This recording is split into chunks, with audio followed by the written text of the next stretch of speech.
आज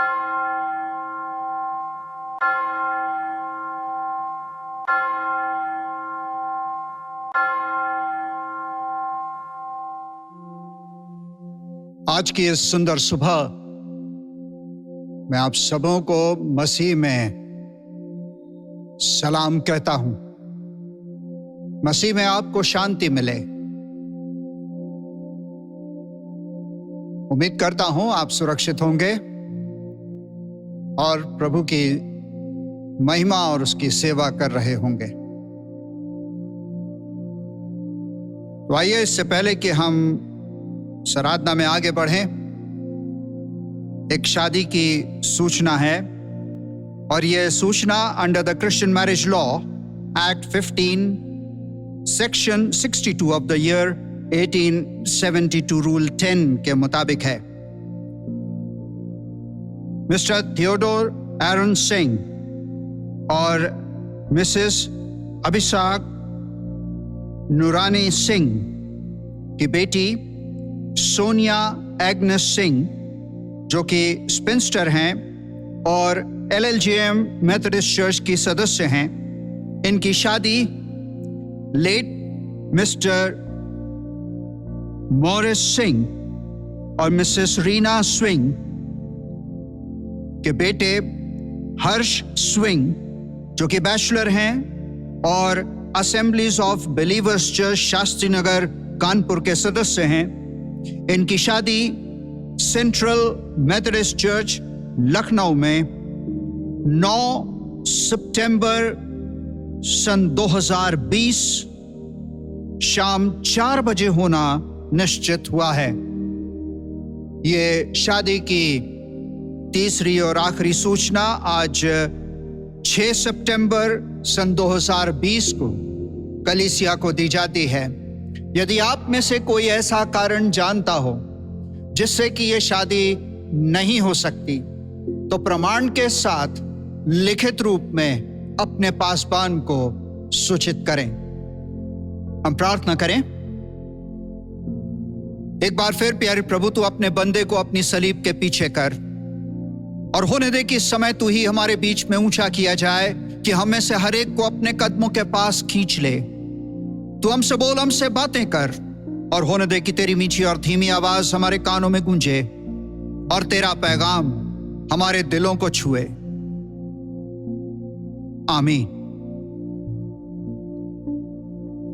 आज मैं आपका ध्यान यशाया भविष्यवक्ता की पुस्तक उसका 8वां अध्याय और उसकी 12वीं आयत पर ले जाना चाहता हूं, जहां प्रभु का वचन यूं कहता है, और कहा, जिस बात को ये लोग राजद्रोह कहें उसको तुम राजद्रोह न कहना, और जिस बात से वे डरते हैं उससे तुम न डरना और न भय खाना। क्रिस टॉमलिन के द्वारा लिखा हुआ एक गीत है, मैं किससे डरूं या मैं किसका भय मानूं। आज हम सब किसी ना किसी चीज से, किसी ना किसी बात से डरते हैं। इससे पहले कि हम ये देखें, एक प्रश्न है, आप किससे डरते हैं? आप किससे डरते हैं? डर अगर डिक्शनरी में देखें तो ये 2 प्रकार के होते हैं। एक सर्वली फेयर और दूसरा फिलियल फियर, फिलियल डर। सर्वली डर वो है जो एक दास अपने स्वामी के प्रति रखता है। वो स्वामी जो बहुत क्रूर है, जिसके हाथ में हमेशा एक हंटर रहता है, और जब भी वो गुलाम, वो दास गलती करता है, उसकी पीठ पर वो हंटर पड़ता है। उस गुलाम में अपने स्वामी के प्रति वो डर रहता है। फिलियल डर जो है वो डर है जो एक बच्चा अपने पिता के प्रति रखता है। अपने पिता से वो डरता है। क्यों डरता है? कहीं ऐसा ना हो कि मैं कुछ ऐसा गलत करूं जिससे कि मेरे पिता को दुख पहुंचे। वो फिलियल डर है। बच्चे में वो डर कि मैं गलती ना करूं, कि मैं पिता को दुख पहुंचाऊं, अपने मां को दुख पहुंचाऊं। मेरे अजीजों, 3 चीजें हैं जिसमें कि इंसान डरता है। हम एक दूसरे से डरते हैं। वो 3 बातें हैं। हम डरते हैं कि लोग हमारे बारे में क्या कहेंगे। मतलब है कि हम लोगों से डरते हैं। बहुत से लोग हैं जो अपने आप को बहुत असुरक्षित महसूस करते हैं। वो चाहते हैं कि लोग उनको पसंद करें। वो चाहते हैं कि लोग उनका आदर करें। वो चाहते हैं कि लोग उनको माने। हाँ, फलां व्यक्ति बहुत अच्छा है। और इसका एक डर उनके मन में रहता है कि कहीं ऐसा ना हो कि लोग मुझे मानना बंद कर दें, लोग मुझे वो समझना बंद कर दें जो मैं चाहता हूं कि लोग समझें। मतलब यह हुआ कि हम अपना कॉन्फिडेंस लोगों में रखते हैं। लोग क्या कहेंगे? बहुत से लोग हैं जो सुसमाचार प्रचार नहीं कर पाते। क्यों? डरते हैं कि अगर हम सुसमाचार प्रचार करेंगे तो लोग क्या कहेंगे। लोग क्या कहेंगे?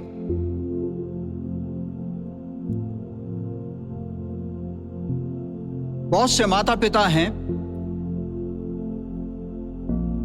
जो डरते हैं और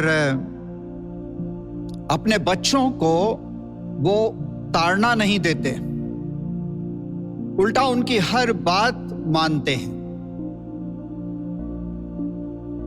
और जब बच्चे को आदत पड़ जाती है कि माता पिता के सामने जो भी बात वो करे उसको माता पिता माने, तो फिर वो बुरा होता है। क्योंकि फिर आगे चल के बहुत सी ऐसी बातें हैं जो बच्चा कहता है ऐसा करेंगे, माँ बाप कहते हैं नहीं हम नहीं कर सकते ऐसा, और फिर झगड़े और मनमुटाव और तकलीफें शुरू हो जाती हैं। हम लोगों से डरते हैं, लोग क्या कहेंगे। पहला सैमुएल उसका 15वां अध्याय और 19वीं आयत लिखा है, फिर तूने किस लिए यहोवा की यह बात टालकर लूट पर टूट के वह काम किया जो यहोवा की दृष्टि में बुरा है। अब यहां पर हम देखते हैं कि शाऊल, जिसे परमेश्वर ने राजा नियुक्त किया था इस्राएलियों के कहने पर, इस्राएलियों की मांग पर, वो शाऊल राजा जब लड़ाई के लिए जाता है उससे पहले वो कहता है माफ करें, वो अमालेकियों से लड़ने जाता है। परमेश्वर उससे कहता है कि तू सबको मार डालना, किसी को भी मत छोड़ना, किसी पर भी दया मत करना, चाहे वो बच्चा हो चाहे वो बूढ़ा हो, किसी पर दया नहीं करना, सबको मार देना। पर वो ऐसा नहीं करता है, अच्छी अच्छी चीजें ले आता है। और तब वो कहता है, फिर तूने किस लिए यहोवा की यह बात टाल कर लूट पर टूट कि वो काम किया जो यहोवा की दृष्टि में बुरा है। परमेश्वर ने कहा था सबको मार डालना, तू वहां के राजा को ले आया, वहां से अच्छे जानवरों को ले आया। तूने परमेश्वर की आज्ञा का उल्लंघन किया है। और इसका जवाब हम 24वें पद में पाते हैं। 24वें पद में वो कहता है, शाऊल ने शमूएल से कहा, मैंने पाप किया है, मैंने तो अपनी प्रजा के लोगों का भय मानकर और उनकी बात सुनकर यहोवा की आज्ञा और तेरी बात का उल्लंघन किया है। शाऊल अपने पाप का अंगीकार करता है, कहता है कि मैंने परमेश्वर की बात नहीं मानी, मैंने अपने लोगों की बात मानी, ये लोग क्या कहेंगे। दूसरे शब्दों में वो ये कह रहा है कि शमूएल, मैं अपने डर के कारण कि लोग क्या कहेंगे मैंने ये पाप किया, मैंने ये नहीं जाना कि परमेश्वर क्या कहेगा।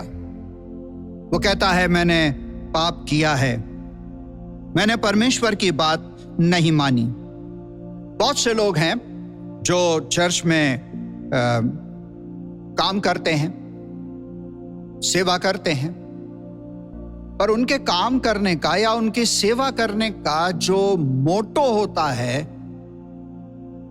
या जिस कारण वो सेवा करते हैं, वो होता है कि लोग हमें अच्छा बोलें। और यहां पर जब हम इस तरह से सेवा करते हैं चर्च में परमेश्वर की, मसीह की कलीसिया की, तो हमारा जो एम है वो फिर बदल जाता है। हम वो काम परमेश्वर के लिए नहीं कर रहे हैं, हम वो काम लोगों के लिए कर रहे हैं कि ये लोग क्या कहेंगे। और इसलिए कि लोग अच्छा बोलें कि आ देखो बहुत काम करता है, वो तो बहुत अच्छा है, इतना दुआ बंदगी में रहता है और अच्छा प्रचार करता है, अच्छा काम करता, अच्छी सेवा करता है, इसलिए वो काम करते, इसलिए वो सेवा करते, इसलिए वो कलीसियाओं में चर्चेस में आगे आगे रहकर काम करते। लेकिन जो मोटो है, जो एम है, जो लक्ष्य है, वो फर्क होता है। वो परमेश्वर को प्रसन्न करना नहीं होता, वो परमेश्वर की सेवा करना नहीं होता। लोग क्या कहेंगे। मत्ती रचित सुसमाचार उसका 23वां अध्याय 5 से 7 आयत। मत्ती 23, 5 से 7 लिखा है, वे अपने सब काम लोगों को दिखाने के लिए करते हैं, वे अपने तावीजों को चौड़े रखते हैं और अपने वस्त्र की कोरें बढ़ाते हैं। जेवनारों में मुख्य मुख्य जगह और सभा में मुख्य मुख्य आसन और बाजारों में नमस्कार और मनुष्य में रब्बी कहलाना उन्हें भाता है। यहां पर प्रभु यीशु मसीह शास्त्री और फरीसियों के लिए कह रहे हैं कि ये जो भी धार्मिक काम करते हैं वो सब दिखाने के लिए करते हैं। हिपोक्रिट्स हैं ये लोगों को दिखाते हैं वो कितनी दुआ कर रहे हैं, कितना दान दे रहे हैं। दुआ का समय होता है तो चौराहे जहां पर भी होंगे, बाजार में, वहां खड़े होकर वो दुआ करेंगे ताकि लोग देखें कि हम दुआ कर रहे हैं। LLJM चर्च में बहुत लोग आते हैं दुआ करने के लिए, मैं उनकी दुआ सुनता हूं। कुछ है तो बहुत जोर जोर से दुआ करते हैं, चर्च बंद भी रहता है तो भी बहुत जोर से दुआ करेंगे, दिखाने के लिए कि वो दुआ कर रहे हैं। और दुआ कैसी होती है? दुआ में तो वो बस परमेश्वर को बाइबल पढ़ाते रहते हैं कि फलाने वचन में ये लिखा है, फलाने वचन में ये लिखा है। ऐसा लगता है जैसे परमेश्वर भूल गया कि उसने बाइबल में लिखवाया क्या था। वो याद दिला रहे हैं कि परमेश्वर ये सब लिखा हुआ है। सुनिएगा, सिर्फ दूसरों को दिखाने के लिए, ताकि लोग समझें कि हम बहुत अच्छे हैं, बहुत अच्छा काम कर रहे हैं। इसीलिए यीशु मसीह ने इन शास्त्री और फरीसियों के लिए कहा कि ये अपना प्रतिफल पा चुके, ये अपना प्रतिफल पा चुके। जिस उद्देश्य से ये प्रार्थना कर रहे थे, जिस उद्देश्य से ये दान दे रहे थे, जिस उद्देश्य से ये सेवा कर रहे थे, वो उद्देश्य था लोगों को दिखाने का, और वो उन्होंने पूरा कर दिया। इसीलिए यीशु मसीह ने कहा ये अपना प्रतिफल पा चुके। और वो हमसे कहता है कि तुम ऐसे मत बनना, तुम ऐसे मत बनना। यहां पर हम देखते हैं कि जो प्रॉब्लम है, जो समस्या है, वो है हमारे घमंड की, कि अपने घमंड के कारण हम बहुत से काम चर्चेस में, कलीसियाओं में करते हैं ताकि लोग हमें कुछ समझें।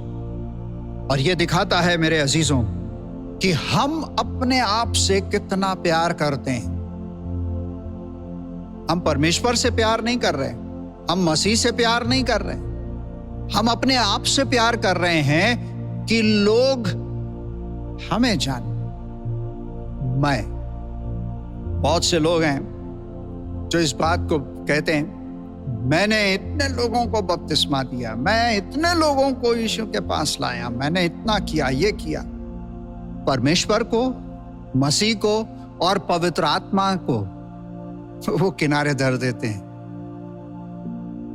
इनका कोई रोल नहीं था, मैं था, मैंने किया। रोमियो की पत्री उसका 12वां अध्याय 3री आयत लिखा है, क्योंकि मैं उस अनुग्रह के कारण जो मुझ में को मिला है तुम में से हर एक से कहता हूं कि जैसा समझना चाहिए उससे बढ़कर कोई भी अपने आप को ना समझे, पर जैसा परमेश्वर ने हर एक को परिणाम के अनुसार विश्वास दिया है, वैसे ही सुबुद्धि के साथ अपने आप को समझे। दूसरे शब्दों में परमेश्वर का वचन कह रहा है कि जैसा हमें अपने आप को समझना चाहिए, जैसा हम अपने आप को समझते हैं, बढ़ चढ़ के समझते हैं, वैसा हम ना करें। पर दीन और नम्र बने, और जैसा परमेश्वर ने हमें बनाया है हम उसके अनुसार चलें या उसके अनुसार बने। गलतियों की पत्री उसका 1 अध्याय और 10वीं आयत में वो कहता है, यदि मैं अब तक मनुष्यों को ही प्रसन्न करता रहता तो मसीह का दास ना होता। पौलुस यहां पर कहता है कि यदि मैं अभी तक लोगों को खुश करता होता कि लोग मेरे बारे में क्या समझते हैं या क्या कहते हैं, अगर मैं इसी बात को लक्ष्य रखकर काम करता तो मैं, वो कहता है, मसीह का दास कभी नहीं बन पाता। मतलब यह है कि पौलुस हमें बता रहा है कि हम ये ना समझें कि लोग हमारे बारे में क्या कहते हैं, पर ये जाने कि परमेश्वर हमारे बारे में क्या कहता है। परमेश्वर मेरे बारे में क्या कहता है, मुझे इसकी चिंता होना चाहिए। लोग क्या कहते हैं उसकी चिंता नहीं। और इस दुनिया में अक्सर प्रायः हम इस बात पर आंख गड़ाए रहते हैं कि लोग हमारे लिए क्या कहेंगे, ये नहीं कि हमारा परमेश्वर, हमारा मसीह हमारे बारे में क्या कहेगा। फिलिपियों की पत्री उसका 2 अध्याय और 5 से 8 पद, वचन में लिखा है, जैसा मसीह यीशु का स्वभाव था वैसा ही तुम्हारा भी स्वभाव हो, जिसने परमेश्वर के स्वरूप में होकर भी परमेश्वर के तुल्य होने को अपने वश में रखने की वस्तु न समझा, वरन अपने आप को ऐसा शून्य कर दिया और दास का स्वरूप धारण किया और मनुष्यों की समानता में हो गया, और मनुष्य के रूप में प्रकट होकर अपने आप को दीन किया और यहां तक आज्ञाकारी रहा कि मृत्यु, हां, क्रूस की मृत्यु भी सह ली। वो कहता है जैसे मसीह का स्वभाव था वैसा तुम्हारा स्वभाव बने, दूसरों को दिखाने के लिए नहीं, पर अपने परमेश्वर को, अपने मसीह को दिखाने के लिए। और फिर वो कहता है कि मसीह तुम्हारे लिए एक बड़ा उदाहरण है। वो आज्ञाकारी रहा, पिता जैसा कहता गया वो वैसा करता गया, और यहां तक कि उसने क्रूस की मृत्यु सह ली। दूसरों के लिए नहीं कि दूसरे क्या कहेंगे, दूसरों ने तो उसका तिरस्कार कर दिया था, पर उसे अपने पिता की मर्जी पूरी करनी थी। उसने अपने पिता की मर्जी पूरी करी। मत्ती की इंजील उसका 10वां अध्याय, मत्ती 10 और 37 आयत लिखा है,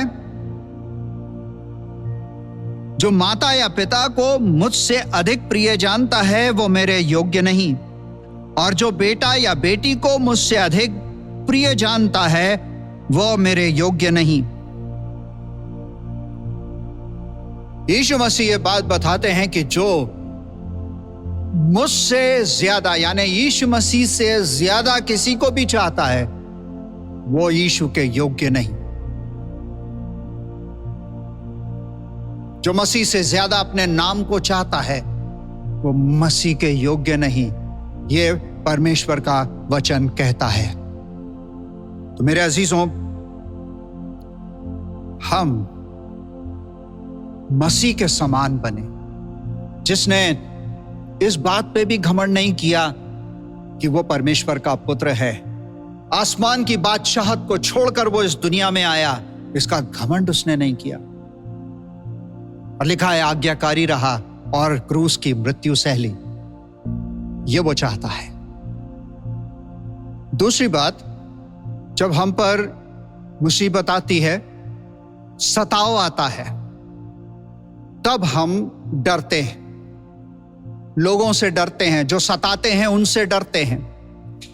गलतियों की पत्री उसका 2 अध्याय और 11 से 13 पद में हम पढ़ते हैं, पर जब कैफा अंताकिया में आया तो मैंने उसके मुंह पर उसका सामना किया, क्योंकि वो दोषी ठहरा था, इसलिए कि याकूब की ओर से कितने लोगों के आने से पहले वो अन्य जातियों के साथ खाया करता था, परंतु जब वे आए तो खतना किए हुए लोगों के डर के मारे उनसे हट गया और किनारा करने लगा।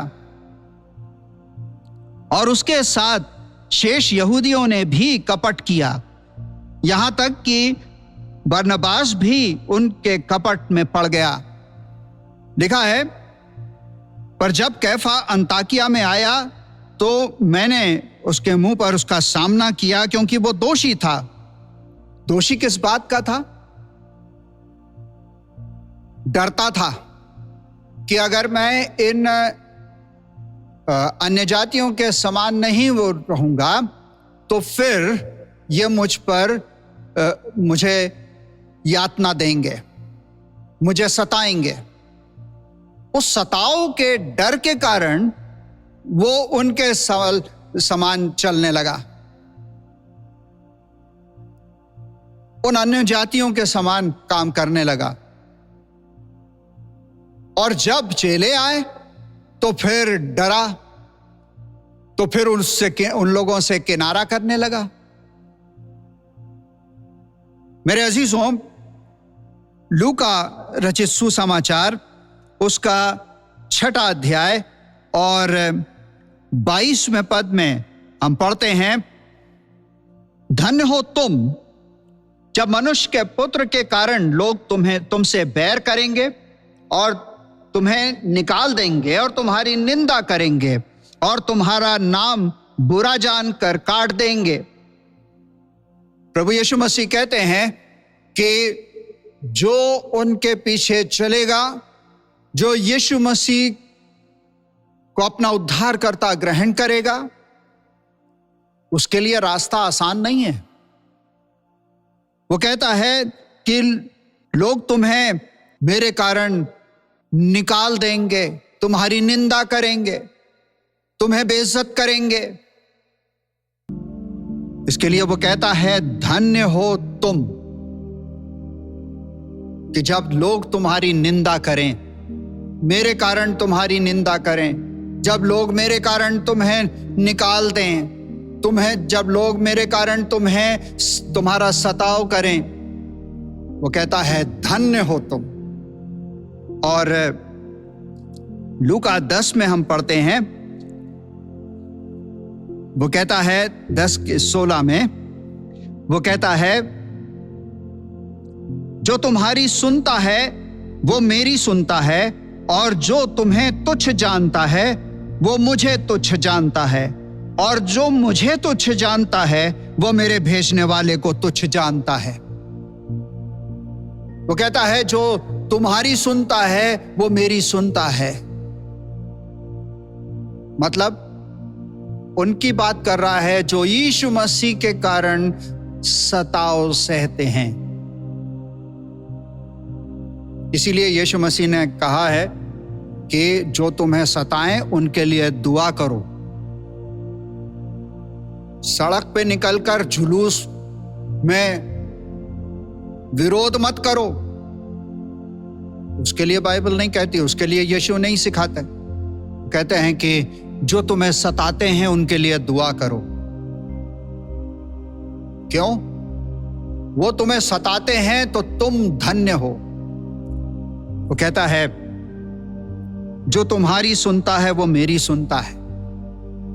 वैसे लोग जो सताव सहते हैं उनके लिए बोलता है, जो तुम्हारी सुनता है वो मेरी सुनता है।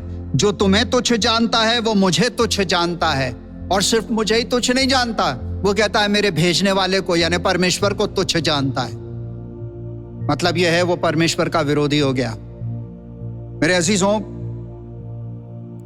सताव एक ऐसी चीज है जिससे इंसान डरता है। परमेश्वर के लोग भी डरते हैं। सताव सहना नहीं मांगते, दुख उठाना नहीं मांगते। ना तो हम अपने शरीर पर कोई दुख उठाना मांगते हैं, ना कोई दर्द सहना चाहते हैं। लेकिन पौलुस एक अच्छी बात कहता है कि मैं उसके दुखों में सहभागी हूं। मैं उसके दुखों में सहभागी हूं। हम यीशु मसीह के दुखों में सहभागी कैसे होंगे? जब तक हम अपने शरीर पर वो दुख नहीं उठाएंगे, वो दर्द नहीं सहेंगे, तब तक हम यीशु मसीह के दुखों में सहभागी नहीं हो सकते। सताव आएगा और यह निश्चित है, क्योंकि वचन साफ कहता है, जो मसीह से प्रेम करता है संसार उससे बैर रखता है, संसार उसका विरोधी है। तो यह तो होना है। अब ये सताव 3 तरह से आता है। पहला, जब हम अपने आप को यीशु मसीह के साथ मिलाते हैं, जब हम अपने आप को परमेश्वर के साथ मिलाते हैं, तब हमारा विरोध होता है। दूसरा, जब हम परमेश्वर के वचन को सुनाते हैं, वो सत्य वचन है। सत्य क्या है? बाइबल बताती है, वो परमेश्वर का वचन। लोग सत्य की खोज में रहते हैं, पर सत्य परमेश्वर का वचन है, बाइबल। जब हम इस वचन को दूसरों तक पहुंचाते हैं या दूसरों पर प्रचार करते हैं, तब हमारा विरोध होता है। क्यों? क्योंकि यह संसार सही और सत्य बात सुनना पसंद नहीं करता।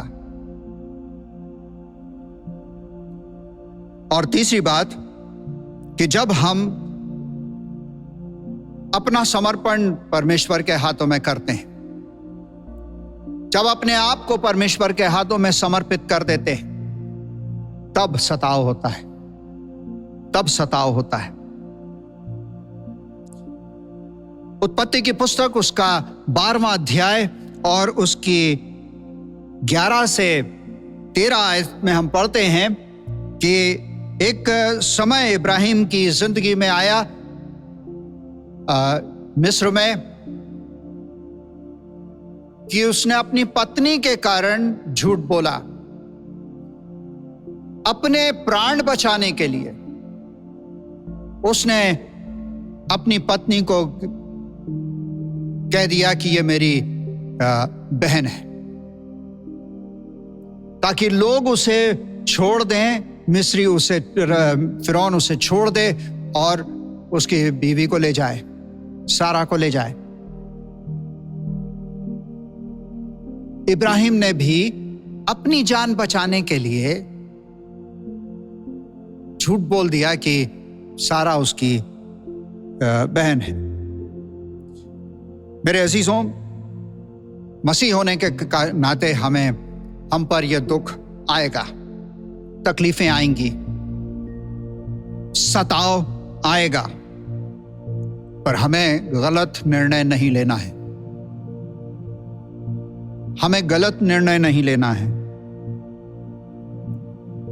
हमारे विरोधी जो हमारा विरोध करते हैं, करेंगे, वो सिर्फ हमें सता सकते हैं, हमें हानि नहीं पहुंचा सकते। वो सिर्फ हमारे शरीर को नुकसान पहुंचा सकते हैं, हमारी आत्मा को छू नहीं सकते। इब्रानियों की पत्री उसका 13वां अध्याय और उसकी 6ठी आयत में हम पढ़ते हैं, इसलिए हम बेधड़क होकर कहते हैं कि प्रभु मेरा सहायक है, मैं न डरूंगा, मनुष्य मेरा क्या कर सकता है। प्रभु मेरा सहायक है, मैं नहीं डरूंगा, मनुष्य मेरा क्या बिगाड़ सकता है। इसी बात को हम भजन संहिता उसका 118वां अध्याय और उसकी 8वीं आयत लिखा है, यहोवा की शरण लेनी मनुष्य पर भरोसा रखने से उत्तम है। मनुष्यों की शरण में जाना, वो कहता है ठीक नहीं। मनुष्यों के समान चाल चलना ठीक नहीं। वो कहता है यहोवा की शरण लेना मनुष्य पर भरोसा रखने से उत्तम है। मनुष्य धोखा देगा, परमेश्वर धोखा नहीं देगा। मेरे अजीजों, आज इस कोरोना वायरस से लोग भयभीत हैं। एक डर लोगों के मन में समाया हुआ है। बहुत से क्रिश्चियंस की मौत हुई और दूसरे लोगों की भी मौत हुई और बहुत लोग संक्रमित होते जा रहे। दिन पर दिन एक डर कोरोना वायरस का दिल में है। पर मेरे अजीजों, इस परमेश्वर ये कहता है कि इससे डरने की जरूरत नहीं, इससे डरने की जरूरत नहीं। ये ना समझें कि परमेश्वर जो है वो इस कोरोना वायरस से हमें बचा नहीं सकता। ये ना समझें, परमेश्वर बचा सकता है, बचाता है, लेकिन वो ये चाहता है कि हम अपना भरोसा परमेश्वर पर रखें, डरे नहीं। इस वायरस से डरने की जरूरत नहीं है। और परमेश्वर का वचन कभी भी ये बात नहीं सिखाता कि जो सताव आता है तो फिर उससे हम डर के भाग जाएं। नहीं, उसका सामना करें। लिखा है जो सताते हैं उनके लिए प्रार्थना करो। वो प्रार्थना करना ही सामना करना है। इस वायरस से डरने की जरूरत नहीं, प्रार्थना की जरूरत है। मेरे अजीजों, परमेश्वर सक्षम है इस वायरस को दूर करने के लिए और वो करेगा। जैसा पहले भी मैंने कहा कि इस वायरस की एक्सपायरी डेट है। कब है मैं नहीं जानता, पर इतना जानता हूं कि है, क्योंकि अभी बहुत से इवेंट्स होना बाकी हैं जो इस वायरस के रहते शायद नहीं होंगे, नहीं पूरे हो सकते। तो इसे खत्म होना है। ताकि इससे ज्यादा सताव आ सके। मेरे अजीजों, क्या आप अपना भय दूर करेंगे? क्या आप परमेश्वर पर विश्वास करेंगे? ये याद रखें, जो डरता है उसके लिए स्वर्ग में जगह नहीं। परमेश्वर ऐसे लोगों को नहीं चाहता कि जो डरें,